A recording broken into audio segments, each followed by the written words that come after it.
नमस्कार, मैं हूं प्रवीण दुबे। अमूमन इस वक्त पर हम घोर सियासी मसलों पर संवाद करते हैं। जो भी हमारे पास जिम्मेदार पैनल होता है उनसे बहुत सारे सवालात करते हैं, लेकिन आज थोड़ा सा हटकर विषय पर बात करेंगे। लगातार जो घटनाएं मध्य प्रदेश में हो रही हैं उनके पीछे भले ही एक सियासी संरक्षण हो, उनके पीछे भले ही वजह कुछ हो, लेकिन ये घटनाएं हम सबको शर्मसार करती हैं। जो भी व्यक्ति मध्य प्रदेश में या तो रहता है या जिसका वास्ता मध्य प्रदेश से है, वो सभी शर्मसार होते हैं। इन घटनाओं को कैसे रोका जाए, इन अपराधों को सोचना होगा जवाबदारों को। एक दो नहीं बल्कि कई तस्वीरें मध्य प्रदेश में कुछ दिनों में ऐसी सामने आई जिन्होंने हमें ही नहीं आपको भी झकझोर दिया होगा। आखिर क्यों टूट रहा है सब्र का बांध, और क्यों जगह जगह दरकते रिश्तों के कारण जराइम की दुनिया में जाने अनजाने वो चेहरे भी सबसे बड़े आरोपी या अपराधी बन रहे हैं जिनका ताल्लुक कभी अपराध की इस काली दुनिया से दूर दूर तक नहीं रहा। हालांकि हर मसले में ये एप्लीकेबल नहीं है। सबसे पहले सिलसिलेवार उन तस्वीरों को आपको दिखाएंगे जो इस वक्त प्रदेश ही नहीं बल्कि सोशल मीडिया के इस दौर में कहां तक पहुंच गई होंगी। इसका अंदाजा लगाना बेमानी ही समझा जाएगा। हाँ, बस जब हम इसका जिक्र होगा हमें शर्मसार होना होगा, ये तय है। पहली तस्वीर जो आप देख रहे हैं, आपको हम दिखाते हैं वो तस्वीरें।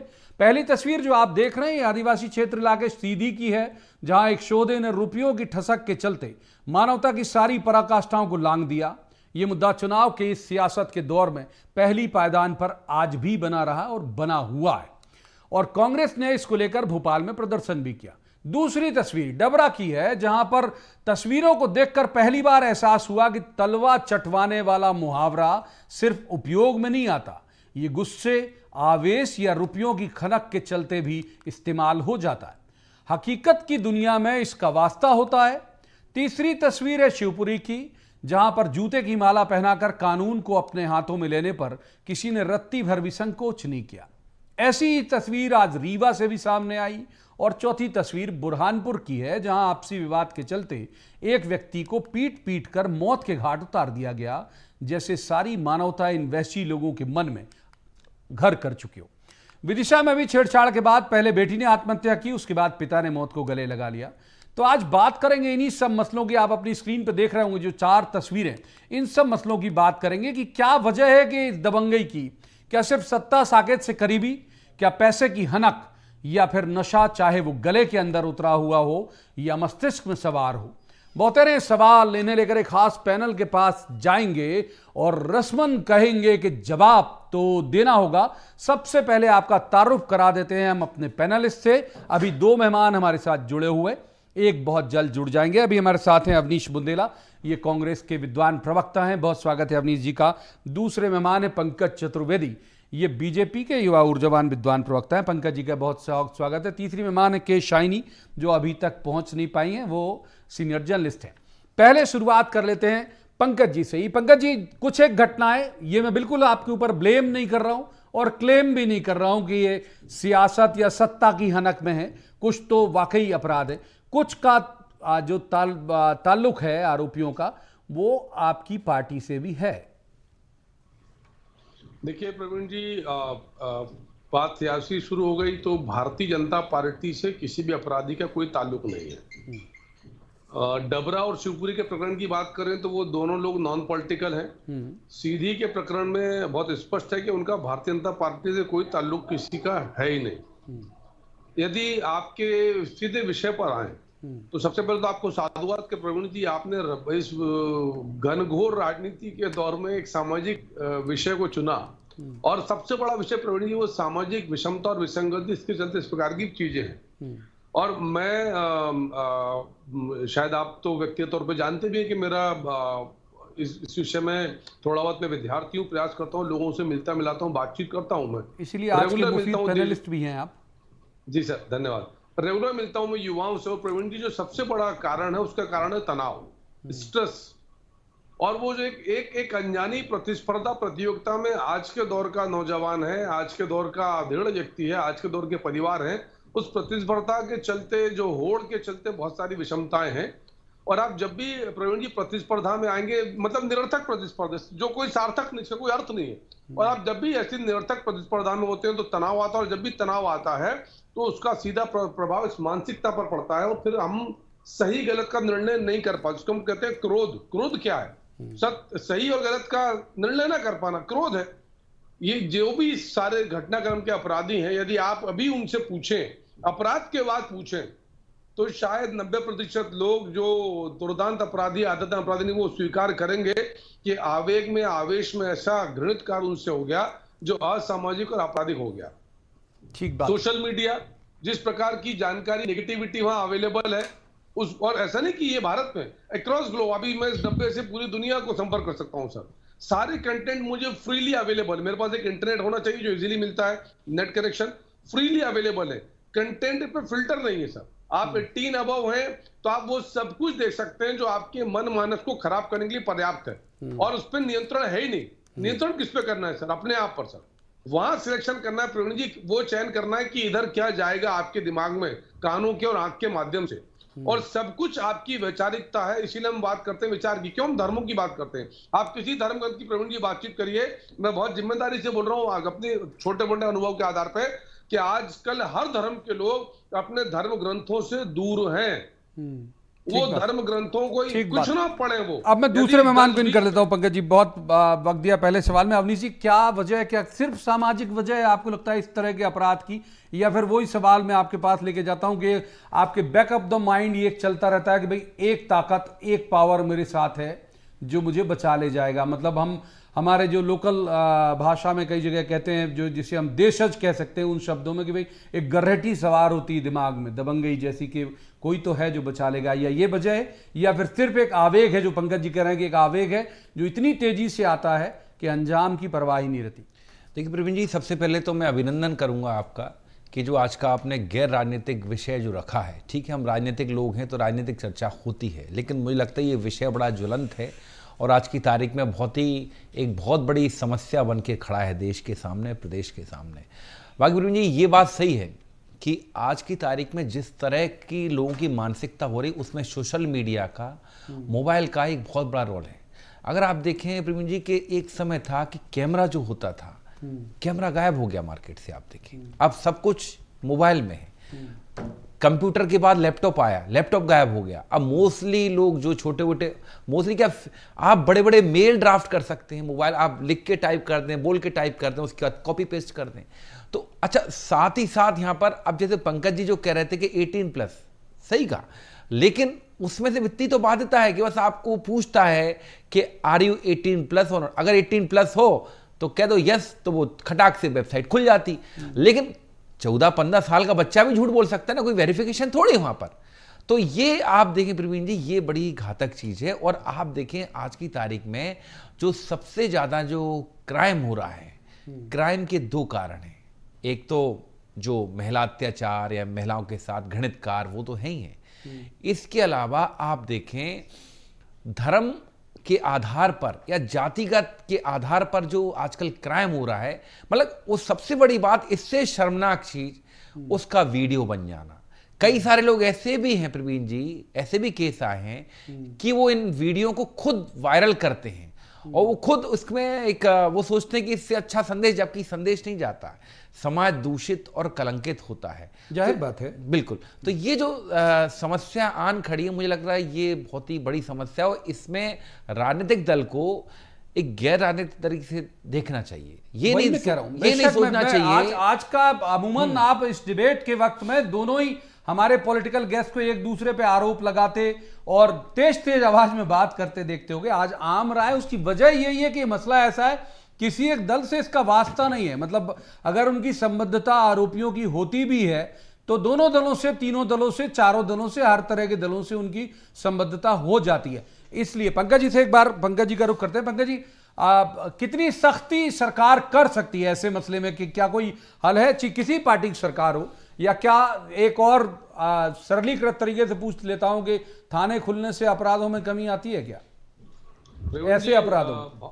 प्रवीण जी, भारत में जो इंडियन पिनल कोड और क्रिमिनल प्रोसीजर कोड है, दोनों अपराध की जो प्रक्रियाएं हैं, जो मैंने कानून पढ़ा है, तो ये 1860 में 1860 में अंग्रेजों ने प्रारंभ करी, जो जिसको हम पुलिस एक्ट कहते हैं या जिसके आधार पर हमारा कानून चलता है। इंडियन पिनल कोड है इसके तहत पर अपराध पंजीबद्ध करते हैं, क्रिमिनल प्रोसीजर कोड है जिसके आधार पर न्यायालय कार्रवाई करता है।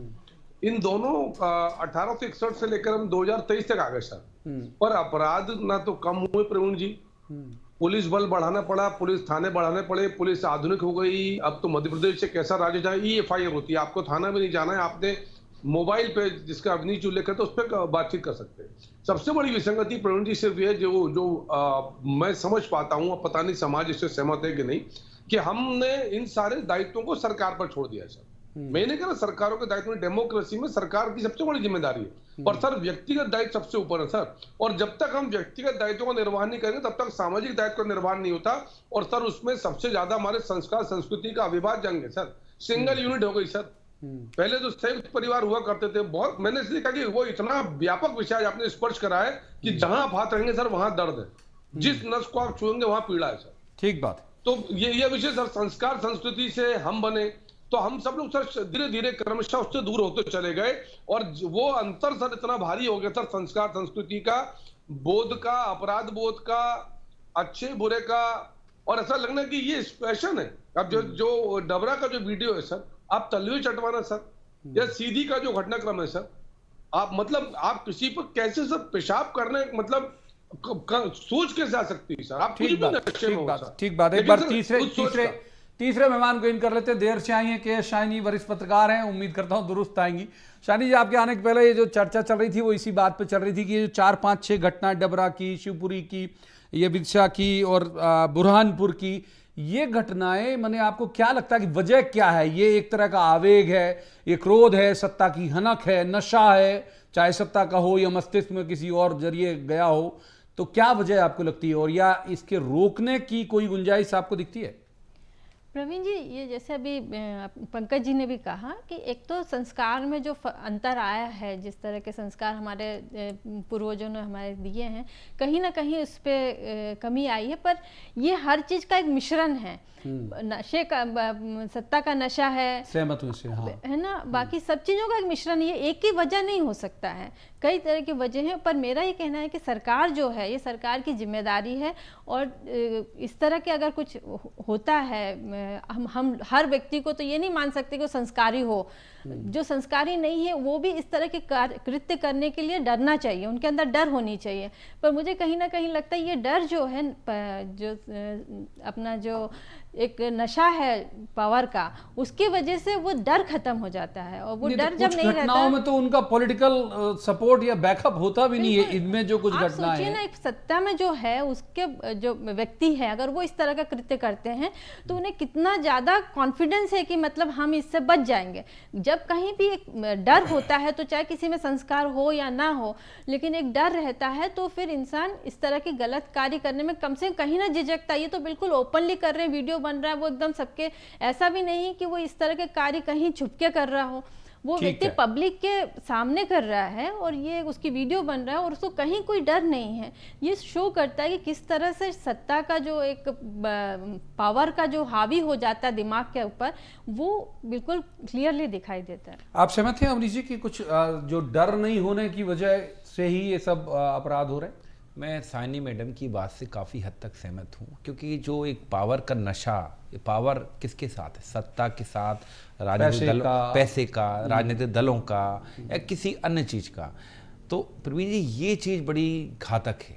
आप देखिए, राजनीतिक जवाब नहीं है, लेकिन ये मध्य प्रदेश की जो घटना वास्तव में जो हुई है, ये बहुत ही शर्मनाक घटना है। मतलब इसको विश्व स्तर पर मध्य प्रदेश शर्मसार हुआ है, चाहे वो सीधी वाली घटना हो, इन 4-5 बिल्कुल बिल्कुल। मतलब इसमें हमें कोई भी सरकार हो, कोई भी दल हो, किसी भी एंगल से या किसी भी धार्मिक चश्मे से बिल्कुल नहीं देखना चाहिए। सबसे पहले तो इसमें एक ठोस कार्रवाई होनी चाहिए। और एक बात और मैं प्रवीण जी कहूंगा, कहिए। मतलब पंकज जी से निवेदन है, इसको मेरा राजनीतिक जवाब ना माने। नहीं, कोई दिक्कत नहीं है, तो मेरा बहुत विनम्र निवेदन है, क्योंकि बहुत अच्छी चर्चा हो रही है, लोग, हाँ, बहुत अच्छी चर्चा हो रही है। ये जो हमारे समाज में जो बुलडोजर कल्चर जो आया है प्रवीण जी, ये बहुत घातक है। अब आप सीधी की घटना में देखें क्या हुआ। उसको आपने एक, कहते ना, एक साधे सब सदे, सब साधे को ना सदे, आपने उसको सजा दी, ठीक है, फिर आपने उसका, तो घर ढहाने में क्या हुआ, एक दूसरा वर्ग आपसे नाराज होता है। तो मतलब घर, देखिए, आईपीसी की धाराएं, संविधान किस लिए है? ये जहां से भी बुलडोजर कल्चर आया है, मैं कह रहा हूं प्रवीण जी, बहुत घातक है। आज ये सरकार है, कल दूसरी सरकार आएगी। उत्तर प्रदेश में आज ये है, कल दूसरे आएंगे। तो इसका तो कोई अंत ही नहीं है, क्योंकि जिनके घर टूटे हैं तो वो तो प्रवीण जी आगे अपना दर्द बयां करेंगे, अब वो तो प्रयास करेंगे कि भाई मेरी एक आंख फूटी तो तुम्हारी 2 फूट जाए। तो ये मैं समझता हूं इस जवाब पंकज जी, जवाब। देखिए प्रवीण जी, मैं 2 घटनाओं को सामने रखता हूँ। डबरा की घटना की यदि बात करें तो उन आरोपियों का किसी राजनीतिक व्यवस्था से कोई वास्ता नहीं। मैंने कहा हाँ सर, मैं उसी नहीं, मैं वो सत्ता से कनेक्शन पे बात कर रहा था। यदि शिवपुरी के आरोपियों की बात करें जिन्होंने अपराध किया, उन अपराधियों का किसी सत्ता की व्यवस्था से कोई वास्ता नहीं, ना पक्ष है ना प्रतिपक्ष है।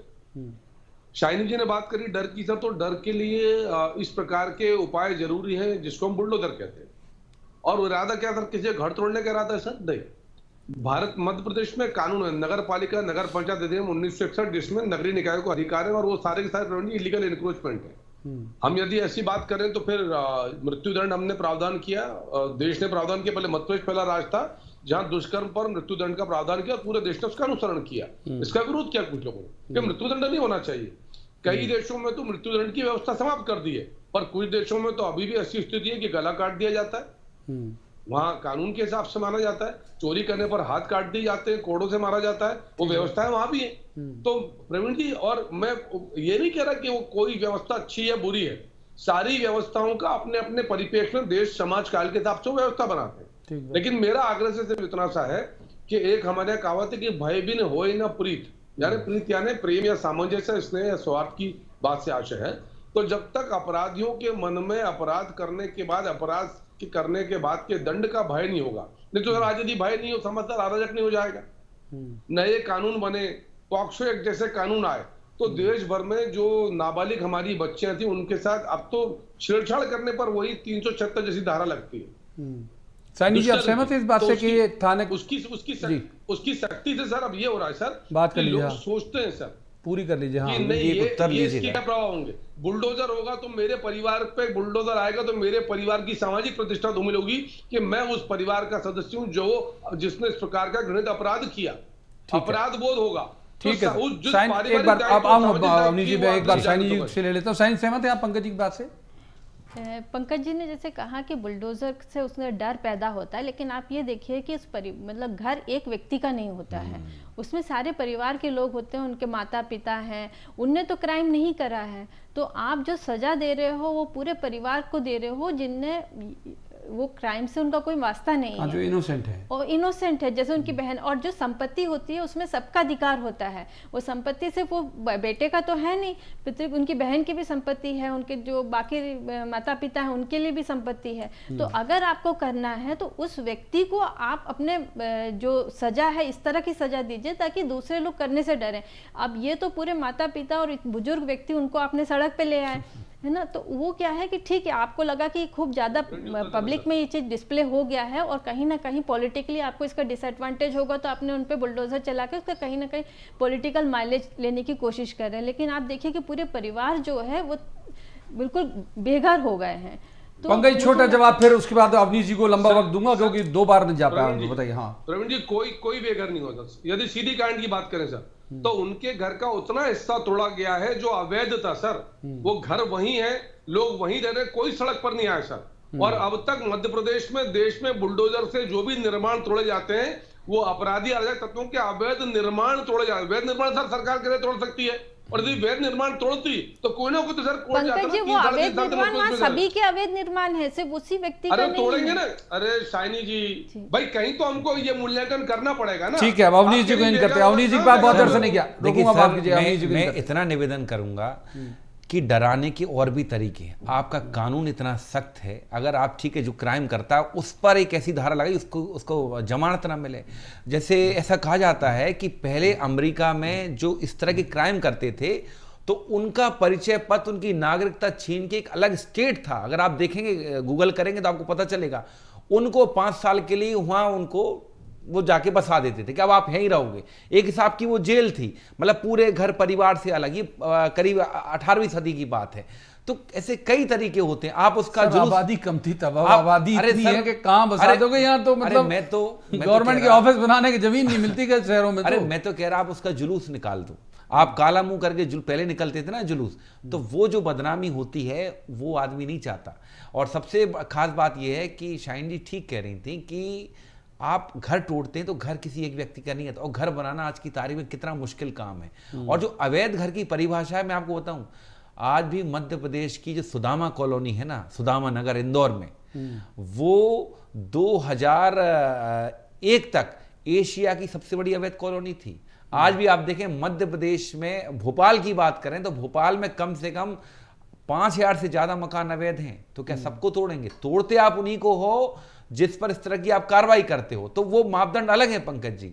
बात बस इतनी सी है कि बुलडोजर चलाना मैं नहीं समझता कि इस तरह के उसमें, क्योंकि उसमें घर में कई और लोग भी निवास करते हैं, और घर बनाना आज की तारीख में बहुत मुश्किल काम है। क्या करना चाहिए आपकी समझ से? क्या सर, गैर जमानती उस व्यक्ति की जमानत नहीं होना चाहिए। सीधी बात, ये एक प्रस्ताव पारित होना चाहिए कि इस व्यक्ति की जमानत देने कोई, और काला पानी जैसी, अरे पार्लियामेंट इन्वॉल्व होगी, विधानसभा काला इन्वॉल्व पानी होगी, जैसी कई तरह सजा, कानून बनाने पड़ेंगे। प्रवीण जी, काला पानी जैसी सजा जो पहले होती थी ना, उस तरह की आप सजा तो व्यवहारिक नहीं है। खैर, एक बार साइनी जी कुछ जल्दी बोलिए, फिर पंकज जी जवाब देना चाहते हैं। मैं इसमें जोड़ना चाहिए, जो अवैध कॉलोनियां बनती हैं या अवैध तो इसमें कहीं ना कहीं अधिकारियों इन लोग का भी तो साथ रहता है, बिना उसके कैसे बना लेते हैं।